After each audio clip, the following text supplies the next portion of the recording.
you head across town, taking advantage of New York's transit system. Yay.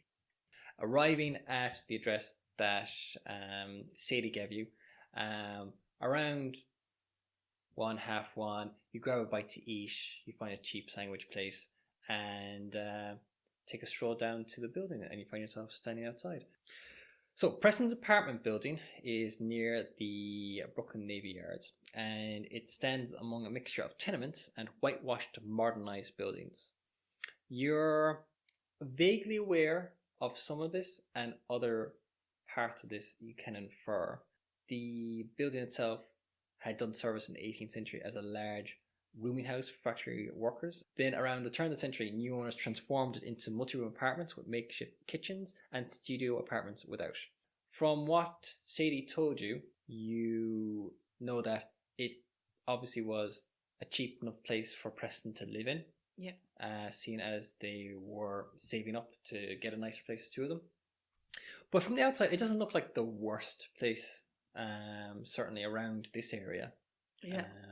From the outside, it's somewhat nondescript.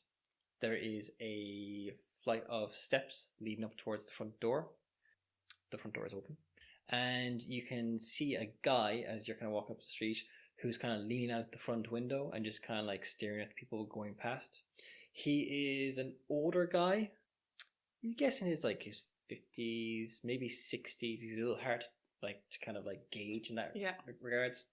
He's that kind of guy who could be weathered or could be old. Exactly. He's medium height, medium build. He's maybe a little bit more on the scrawny side. He's got a white shirt on. Open up, you can see a vest underneath. He's wearing suspenders. He's got a cigarette kind of like dangling out of one mouth. He's just kind of like taking in the street traffic, going back and forth. Okay. Hey!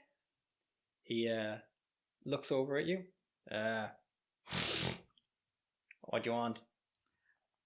Hi, I'm a reporter. I'm here asking questions about the incident upstairs. You mean Fink and yeah, Preston? That one. Sorry, allergies. I know.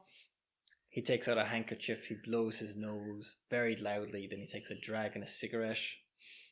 He steps out from his apartment, so that he's now standing at the top of the steps. Yeah. So how are you approaching the situation? I'm approaching this like he's probably a bit of a busybody. He looks like the kind of guy who doesn't really have much to do anymore, so he looks at everybody else's business. You know from what Sadie told you that when she tried to get into the building that she was stopped by the building's super. Okay, who, yes. She called Mr. Simpson. So this might be Mr. Simpson. Mm. Okay. Well, I'm probably going to play it like one that honestly I'm a reporter because people sometimes like having their names in print. Mm-hmm. They like having their opinions out there, being listened to, being seen as people that have like their views are worth something. So I'm going to play that up with him probably. Okay. That he's an important person. So he leans against the door frame. He kind of gives you a look up and down. So what do you want to know? Well, just anything about them as tenants. What were they like with each other? What it was like on the night?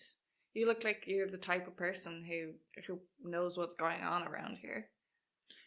Well, I like to think that I got a pretty good handle on the place. I'm a super here, so I got to keep an eye on, the people who are in the building, making sure we don't have any bad apples, and I would have said beforehand. Preston, Fink, probably two of the quieter guys in here. Pay on time. Yeah, nice and regular. No hassle. No fuss. Nothing breaking lots in their apartments. No, kept themselves to themselves. Just how I like it. Okay. Didn't fight between the two of them at all?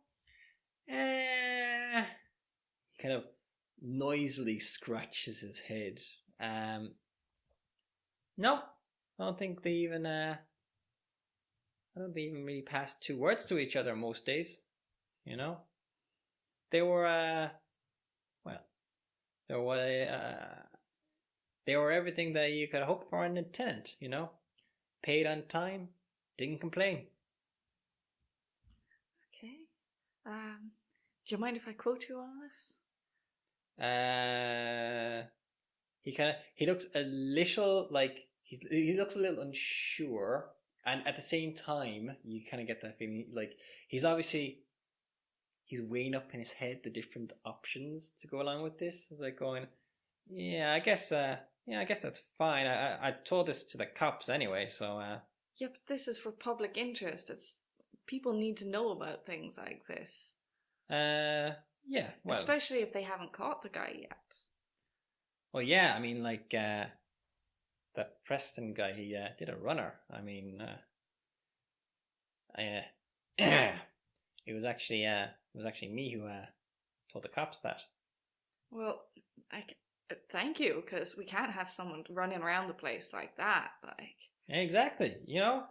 I mean, I didn't think anything of it at the time, but then he'd gone to work the next morning, and then that night he didn't come back. And I'm pretty good at keeping an eye on the comings and goings of the place. And then he didn't show up, and come Fridays, no sign of him. And I thought to myself, this is something that the cops should know, And then they went looking, and sure enough, he wasn't in his apartment. He hadn't gone to work. Had he cleared out?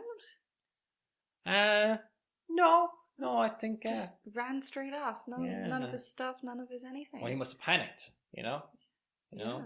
Probably after what happened. I mean, like, I think it's some mess up in that apartment.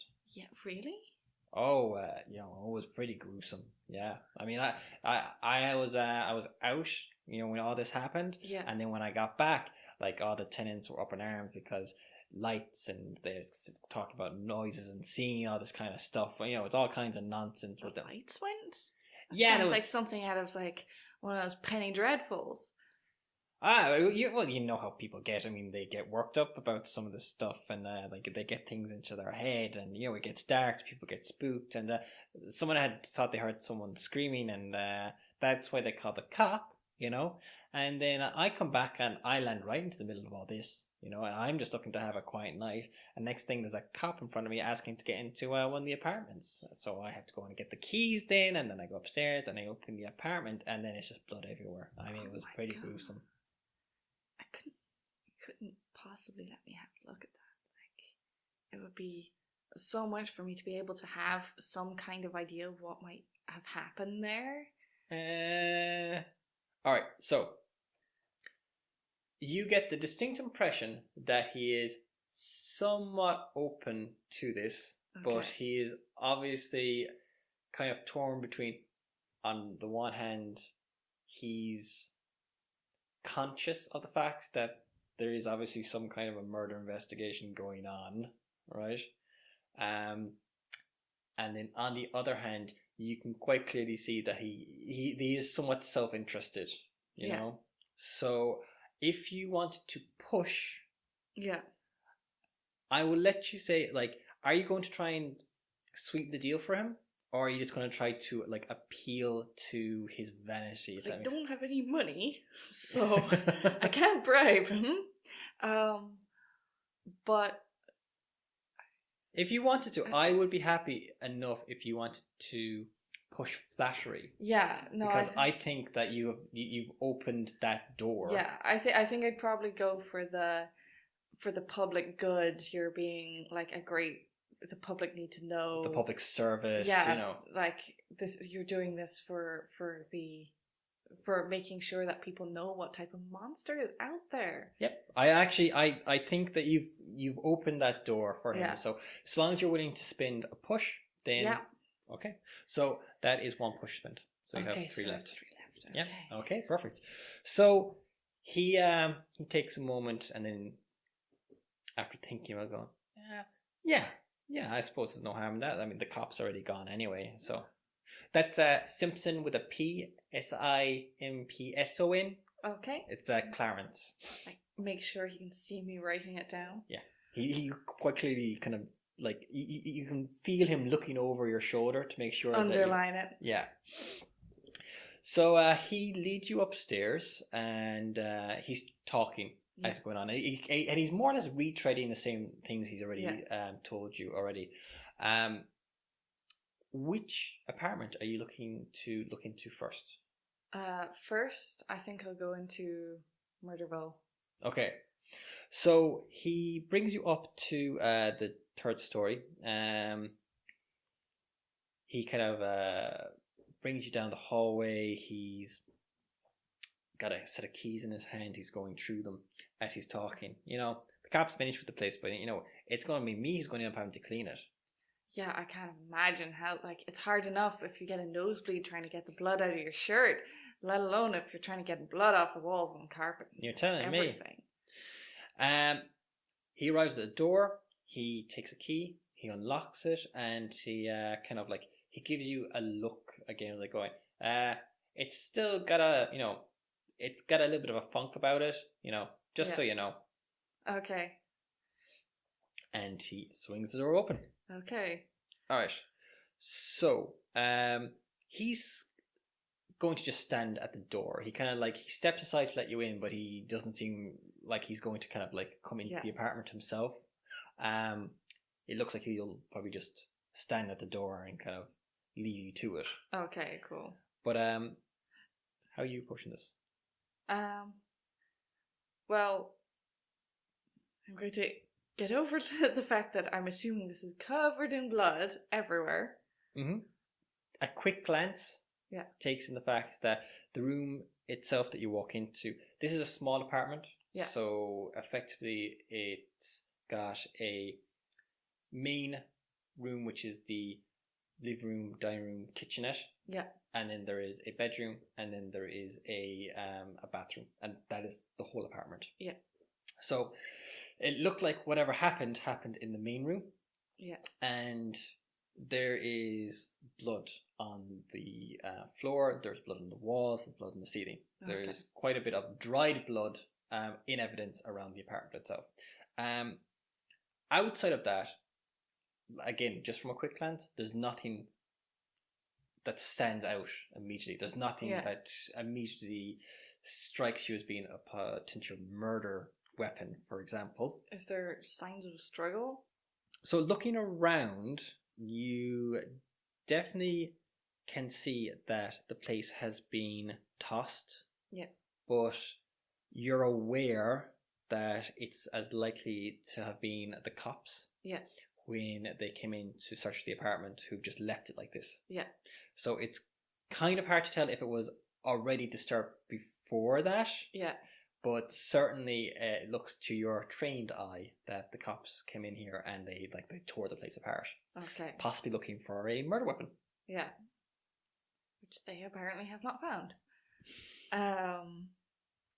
Okay, so I'm gonna kind of look around, but mainly look around at things that would indicate what the victim was interested in, and if there's in any way connected to something that could rip him in half, or like jellyfish. Okay. Anything? Specifically, I'm looking for weird references to shit like that. Okay. Having a quick look around the apartment itself, and you do take your time to poke through the books that you can see. There's a few pieces of correspondence, some letters, some bills, still on the table. There's nothing here that really screams suspicious.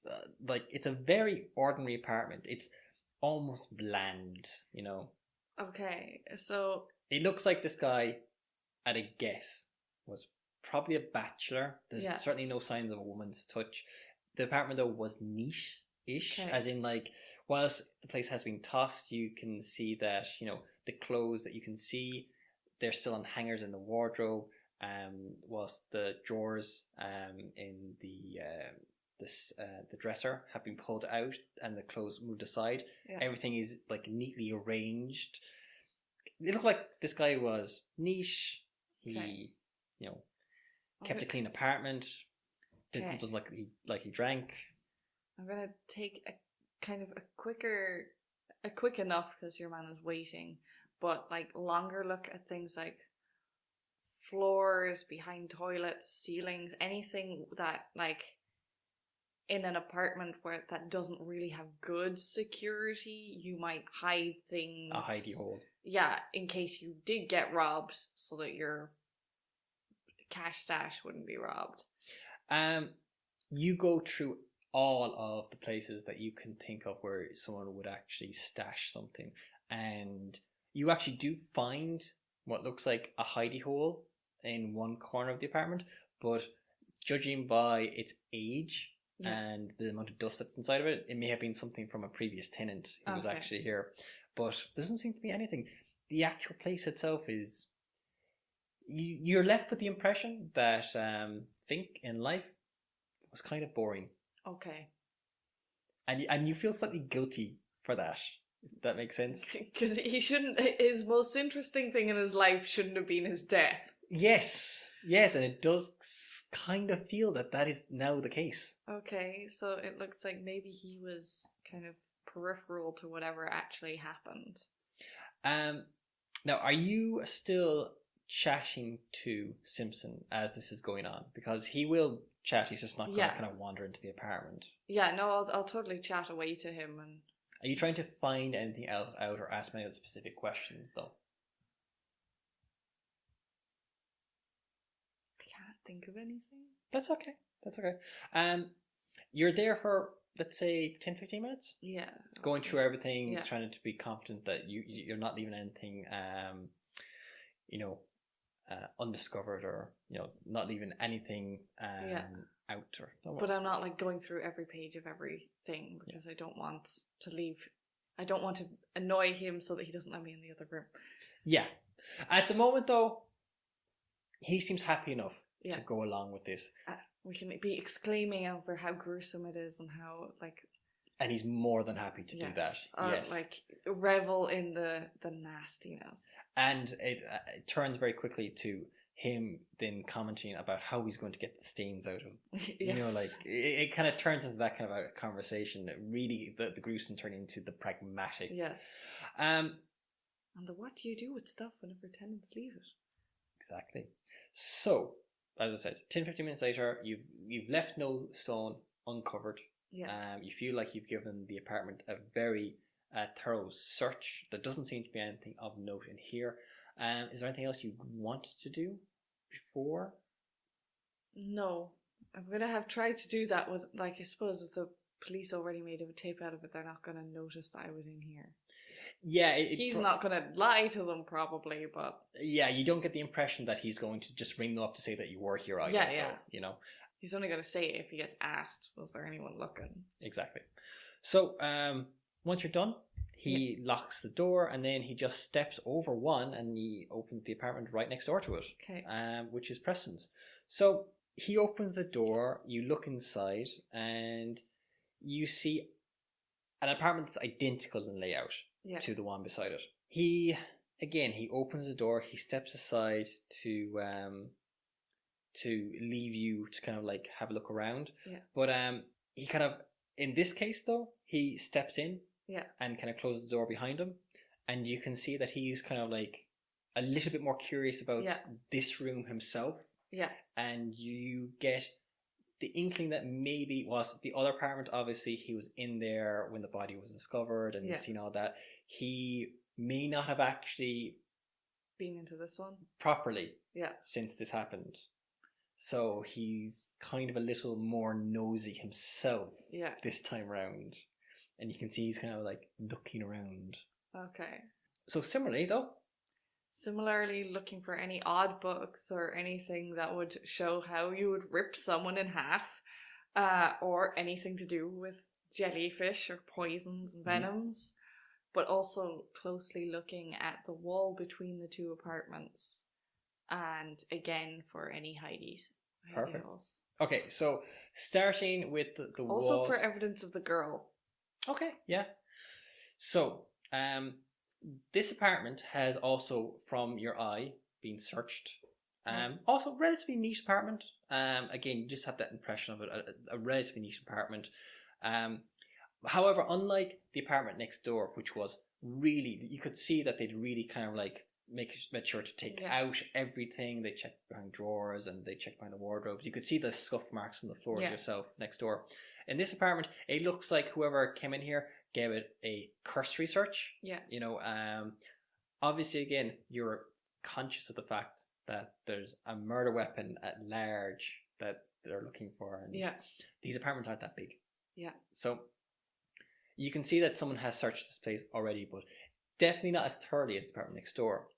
The walls between the two apartments look like they probably would be quite thin, but they're not like paper thin. Yeah. You know, giving them a quick knock on the wall, you can hear that probably if somebody was shouting out of the side of the room, you'd hear it quite clearly. But outside of that, it's not the worst, not by New York standards at any rate. Yeah. Immediately looking at the books on the walls, though, that does raise your curiosity. Yeah.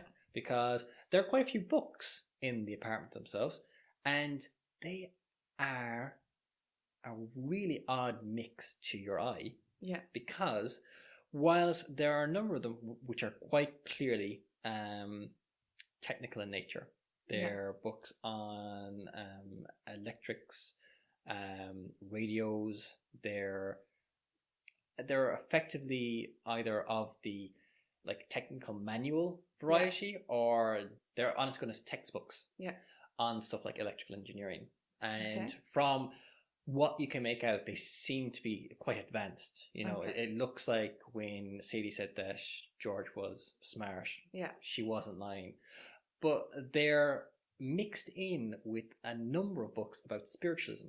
Okay. Like, there's quite a few books here taking down the titles. Yeah, on mediumship, on life after death, on the spiritual movement. You recognize one of the authors because he's local. He's a man by the name of Hereward Carrington, and his books include like your psychic powers and how to develop them, and the physical phenomena of spiritualism. It's definitely a mix that you would not normally see in your average New York apartment to start with. Yep, okay. And it certainly strikes you as an odd one. And then, as you kind of go poking around, seeing if there are any hidey holes... I'm also going to take a good look at any kind of electrics in the place. Mm-hmm.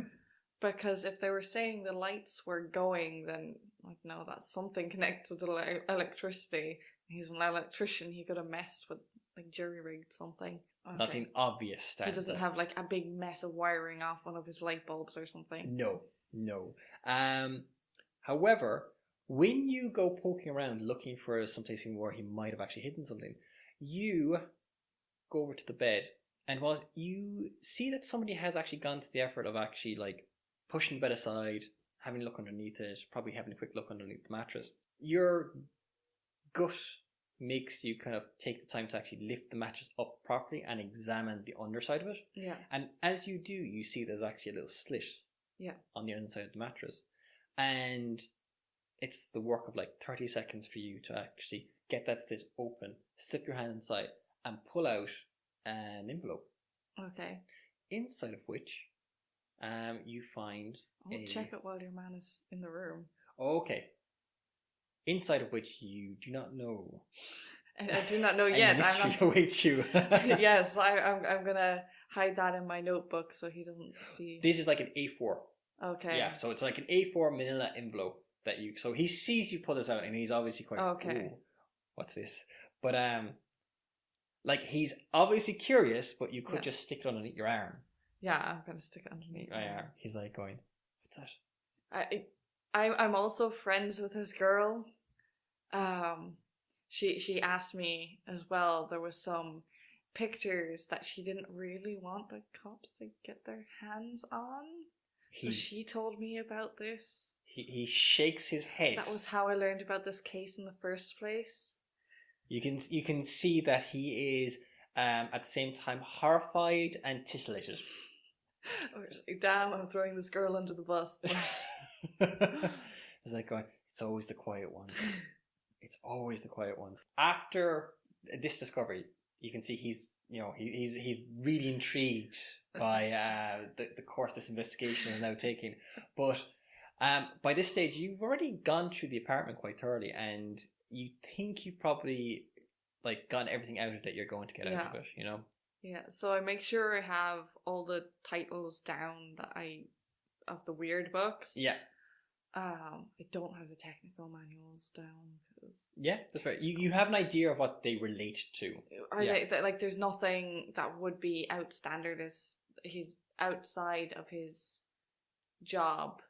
You don't know because you don't have the background for it. Yeah. But some of the textbooks look very advanced. Okay. For a normal electrical repairman, you would have guessed some of them are genuine electrical engineering textbooks, and they look quite advanced to your eye, more college level than technical school. Yeah. Okay, so then I will take those down as well, and I'll see if I can find someone to talk to about those. Okay. Right then. So, with that, are you happy you have everything out of the apartment? Is there anything else you want to do in the building as well? In the building?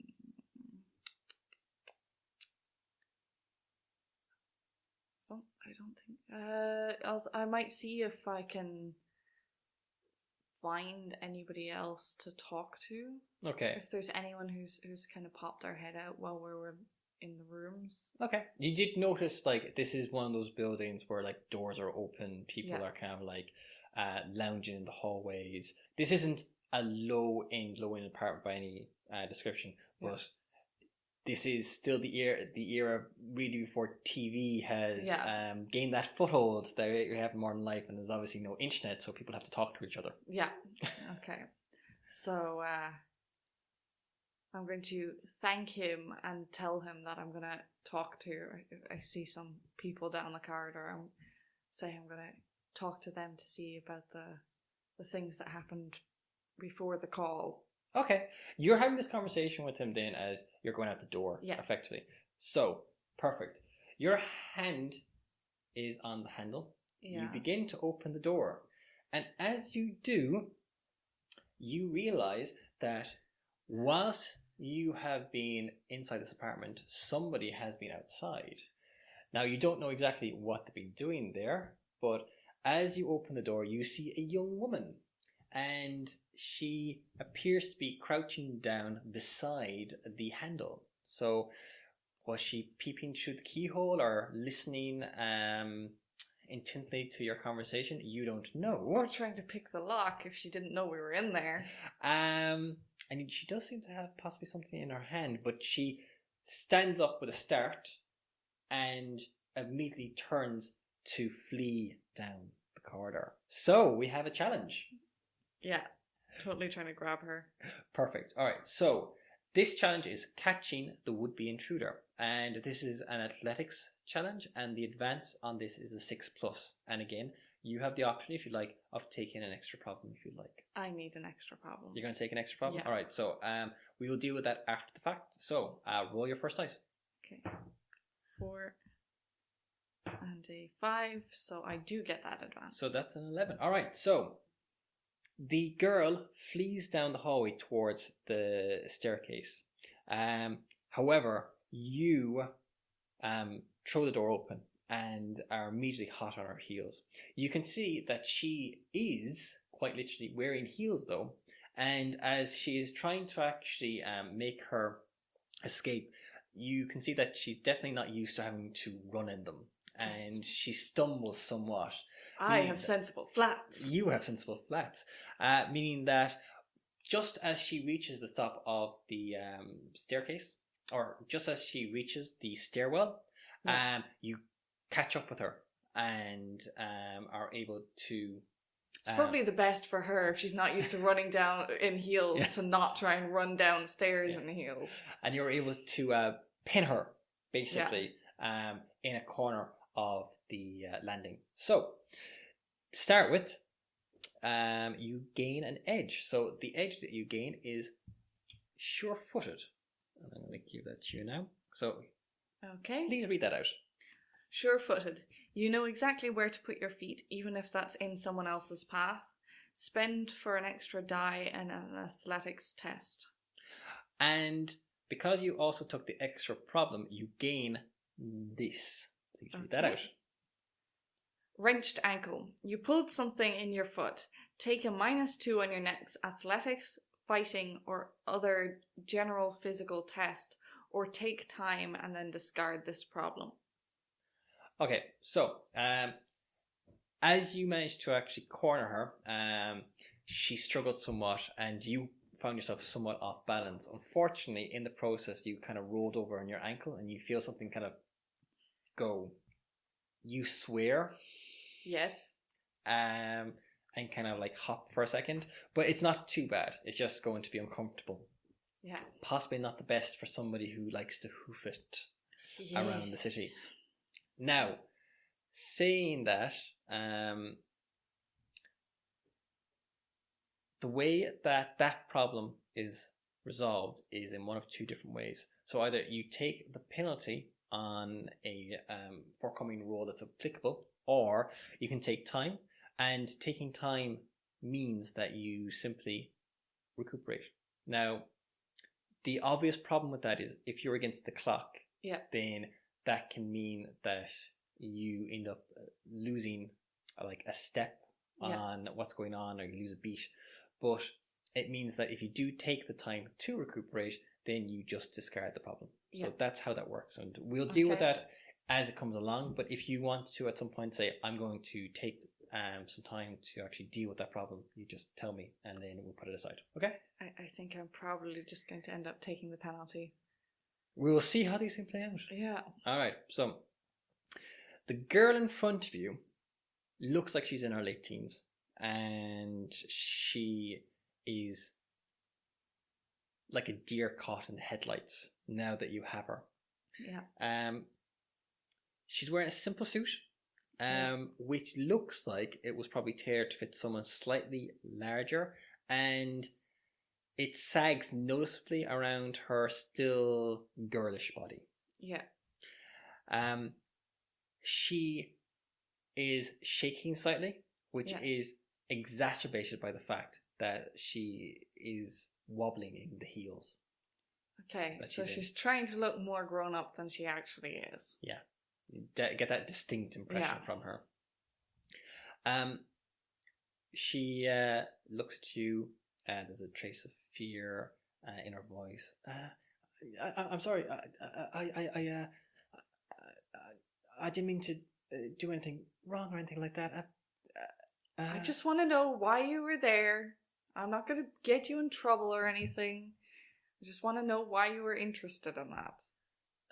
I, as a fellow person who has always been interested in things that they shouldn't be interested in. I was looking for George. George? George Preston. Yes? Well, I was hoping maybe that you... Well, see, I was across the street when you arrived at the building, and I heard you talking to the super outside. Yes. So I thought you might know more about where George might be, or maybe... and she trails off slightly. Okay, I don't know where George might be, but you can come with me, and we will go sit down outside. I will take your arm out of this lock, and you'll stay with me, yes? Yeah. I won't cause any trouble, I promise.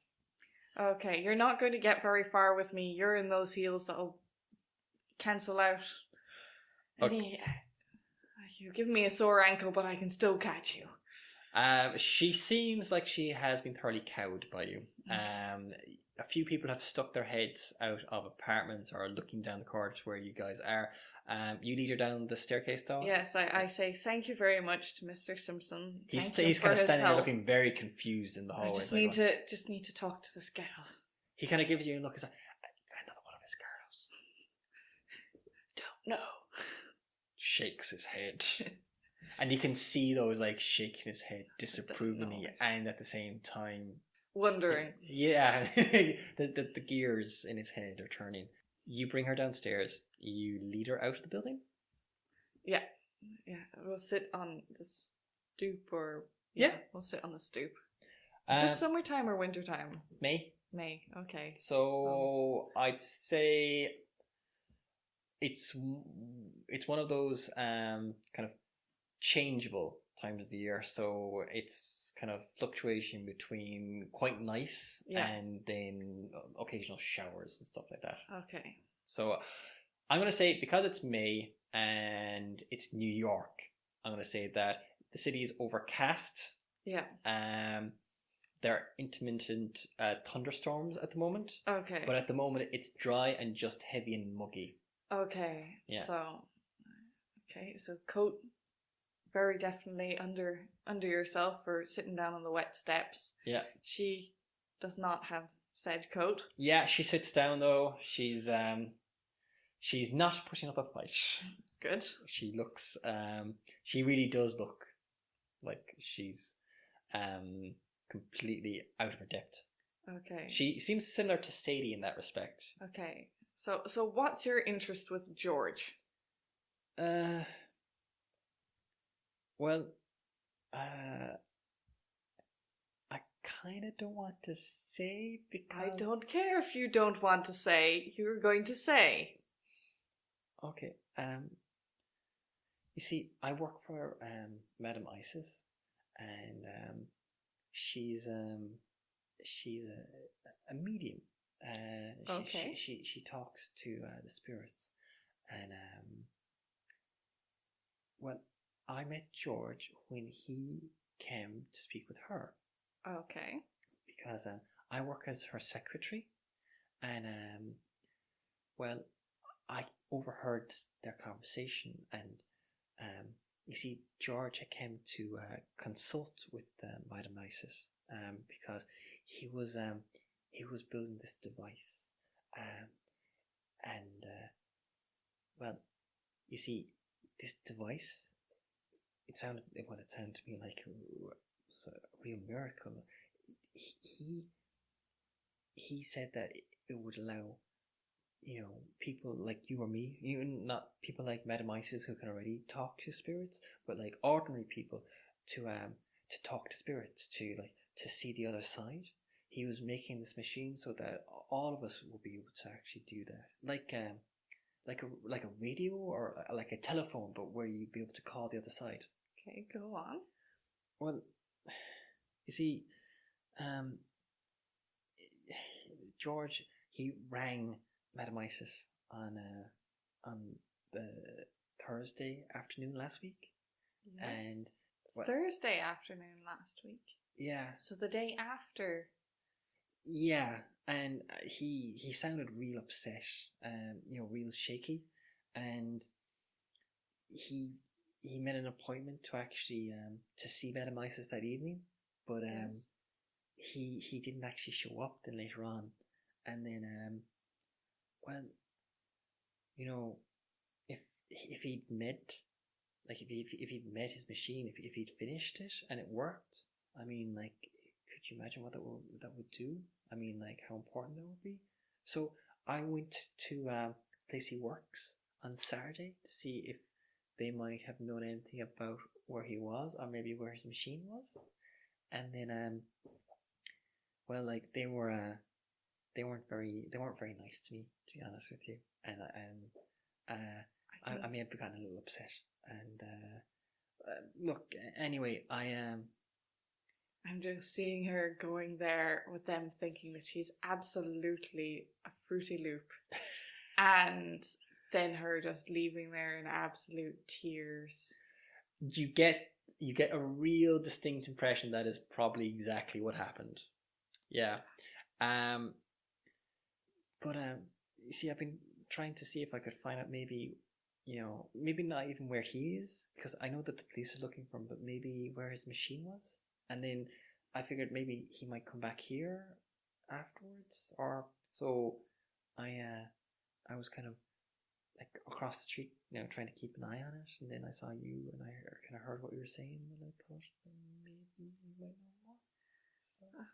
Okay, well, now you're going to give me Madam Isis's real name, her number of your house, the place that you work, and the address of the place that you work.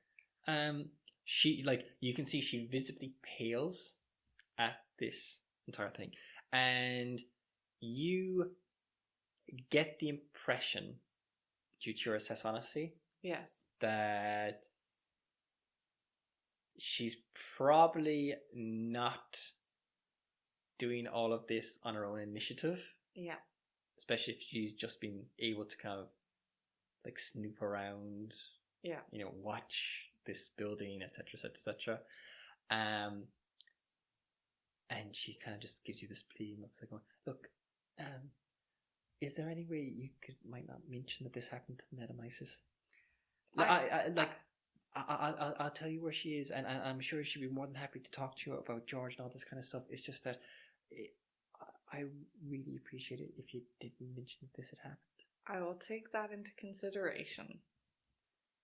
She kind of seems to take that as you agreeing, if that makes sense. Yeah. She nods her head, she smiles, there's a sense of relief across her face.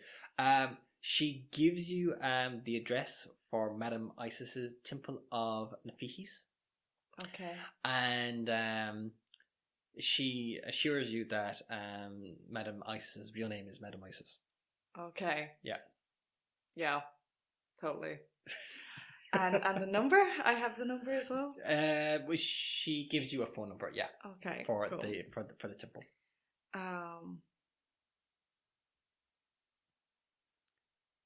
Do you let her go at this point? Do you let her kind of? Well, it's like, so you work there all the time, yes. If I wanted to get in touch with you again, yes, you would be the one answering that phone. Probably, yes. Probably, yes. Okay. Now, I really don't think he's going to come back here. That would be a very silly thing to do. Okay. So you should. Seems like a bit waste of time. If you want my opinion on this particular stakeout. No, she kind of she nods her head. She agrees with you entirely. She is convinced that you know what you're talking about. And you can tell that she really genuinely is convinced by this. Okay. You don't know if he had he didn't say anything about workshops. You obviously didn't know anything about any other buildings or anything that he was involved with, aside from his place of work. No, just the place that he works down in. When he was talking about the machine, did he say anything about things it needed?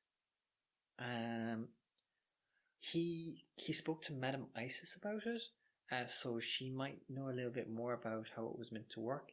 But I think the way that, from what I heard, it sounded to me like it was kind of like a radio, sort of, because the spirits are they're around us like radio waves. You can't see them, but they're there. So I think what his machine was going to do was it would let you see them or talk to them. Tune into the right frequency. Yeah, yes, something like that. I guess tuning radio. Yeah, I'm mainly talking about did he need a lot of electricity or copper or something like that for his machine? She's a complete blank. You can see it across her face. Okay. I'll go and ask Madam Isis about that, seeing as you didn't get the full conversation. Okay. She nods. Okay, I'm gonna be okay, you go off. She gives you a very timid wave as she departs.